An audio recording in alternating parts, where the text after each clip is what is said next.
Bugün 20 yanvar Ümumxalq Hüzün günüdür.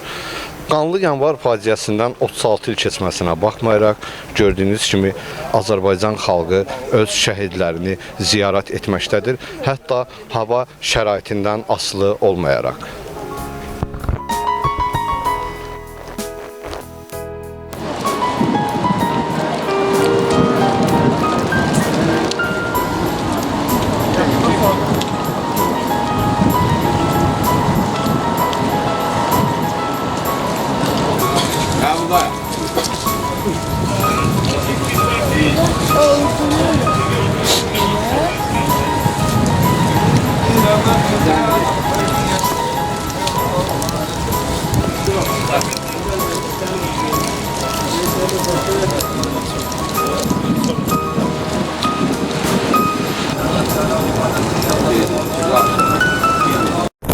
Şəhidlərimizi ziyarət etməyə gələn hətta digər əcnəbi vətəndaşlar da var.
İlham Allahverdiyevin qardaşı oğluyam.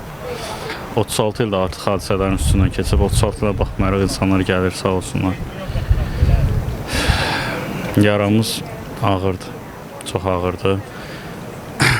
Allah şəhidlərimizin hamısına rəhmət eləsin. Amin. Səbir versin. Neçə yaşınız var idi sizin? Mən olmamışam. Mən olmamışam 94-cü ilə. Bu ailə, bax bu cür məhkəm ailə haqqında doğmalarınız nələr deyirdilər? Çox danışırdılar. Atamdan mən ən çox eşidirəm. Mən hadisələr çox ağır baş veribdi. Atamın çıxışlarından bir şey yadımdadır ki, birinci vurulan mənim əmim olubdu və əli silahsız idilər. Əmim tankın qabağına çıxıb demişdi ki, vurmayın. İnsanlar silahsızdılar, onda əmimi vurmuşdular. 7 gülə yarası almışdı. Harada yaralandığı haqqında məlumatınız var? Bəli, 20 yanvarda Azərsunun qabağında, metronun çıxış hissəsində yaralanmışdır. Allah rəhmət eləsin, ruhu şad olsun. Şəhidlik bir zirvədir, ünvanı əbədiyyətdir. Allah cəmi şəhidlərimizə rəhmət eləsin. Bu günləri unudulmaz şəhidlərimizi yad edirik. Sovet ordusunun paytaxt Bakıya giriş ettiğinin, qırğınlar törətdiyinin, bizim dastanlar yazdığımız şəhidlərimizin unudulmaz şəhidlərimiz kimi qarşılayırıq. Tariximizin, ədəbiyyatımızın bir sözü var. Bu tarixdə heç nə unudulmur, heç nə yaddan çıxmır. Allah ərazi bütövümüzdə döyüşən şəhidlərimizə, 20 yanvar döyüş şəhidlərimizə rəhmət eləsin. Cəmiyyən 20 yanvar günündə şəhid olan insanların ailələrinə Allah Taala'dan səbir diləyirəm. Allah ruhlarını bizə duacı qərar versin. Allah cəmiyyən 20 yanvar şəhidlərinə rəhmət eyləsin. Amin inşallah. Mən də xahiş edirəm ki, bu cür Azərbaycanımızın milli qəhrəmanlarını, Polad kimi və Mübariz kimi beləncini insanları anım günlərində, şəhadət günlərində yad eləməyi unutmayın. Nə cür 27 sentyabr günündə Azərbaycan şəhidlərimizi yad eləmək unutmuruq. Mübarizi də, Polad Həşimovu da, cəmiyyən Azərbaycanımızın milli qəhrəmanlarını anım günlərində, şəhadət günlərində, ad günlərində belə onları yad eləməyi unutmayın. Sizdən xahiş edirəm. Allah cəmiyyən şəhidlərimizə rəhmət eyləsin.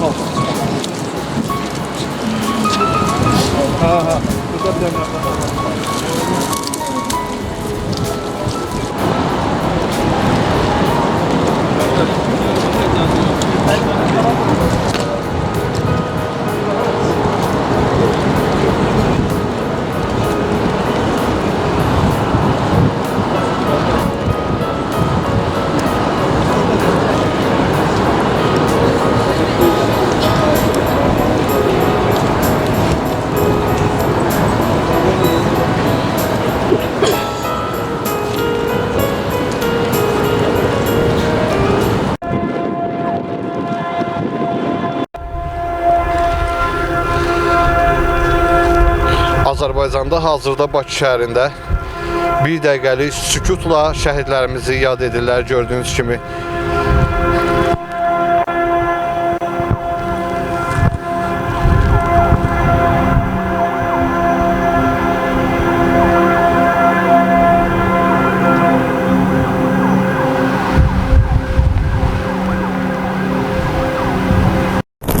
Mən Ələkbəyli Malar 5A sinifinin şagirdiyəm. Vətənim qan ağladı, qara yanvar gecəsi. Sızım sızım sızladı, qara yanvar gecəsi. Sanki qəsdə durdular, atəş deyib vurdular. Bağrımızı yardılar, qara yanvar gecəsi. Hürriyyətə yol oldu, neçə ömür puç oldu. Ürəklərə qor oldu, qara yanvar gecəsi. Məmməsadə Fazil Cavidoğlu 5B-də oxuyuram. Şəhidlik adını ucuz tutmayın, öldülər sözünü dilə almayın. Onlar yaşayırlar, siz unutmayın. Haqqın dərgahına qalxdı şəhidlər, adını tarixə yazdı şəhidlər. Xədicə Cabbarova 3-cü sinif A, Qoylarda oxuyuram. Bir gün qarlı qış idi, hər yer soyuq buz idi. Bakını bir səs boğdu, şəhər qan ilə doldu. Düşmənlərin tankları, tüfəngləri, topları keçdi insanlar üstündə. Bakıda qan su yerində. Ayılanda yuxudan gördük yollarda. Məktəblilər, cavanlar sanki yatmışdılar. 20 yanvar gecəsi, qanlı qış gecəsi idi. Bir zümrət dolu gecə, şəhidlər gecəsi idi. Şəhidlər xiyabanı qoruyub saxlamağa borcluyuq biz həmişə.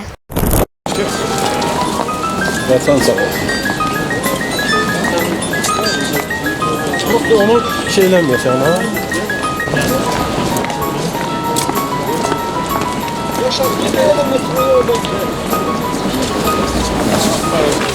Deyirəm ki, görək məqsad edir.